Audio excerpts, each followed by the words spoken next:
August 29th, 1947, drafting committee was formed. Drafting committee ni form చేశారు to draft the Constitution of India. Who is the chairman of the drafting committee, sir? Dr. B.R. Ambedkar. Doctor B అంబేద్కర్తో పాటు ఇంకో 6 మంది ఉన్నారు. ఎవరు sir వాళ్ళు? ఎన్ మాధవరావు కానీ, KN Munshi కానీ, టిటి కృష్ణమాచారి కానీ, సయ్యద్ సదుల్లా కానీ, గోపాలకృష్ణ అయ్యంగార్ కానీ, కృష్ణస్వామి అయ్యార్, ఈ 6గురితో పాటు డాక్టర్ బిఆర్ అంబేద్కర్ గారు, టోటల్ 7 మెంబర్స్ ఉన్నారనమాట. వీళ్ళు రైట్ ఫస్ట్ డ్రాఫ్ట్ని మన 1948 ఫిబ్రవరిలో ఇవ్వడం జరిగింది. మొదటి ముసాయిదుని ఇచ్చారు. నవంబర్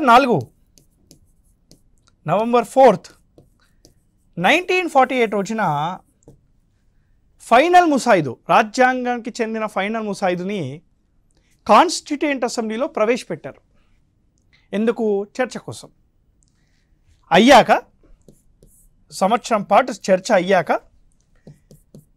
నవంబర్ 26th 1949 రోజు రాజ్యాంగ పరిషత్తు రాజ్యాంగాన్ని పాస్ చేయడం జరిగింది.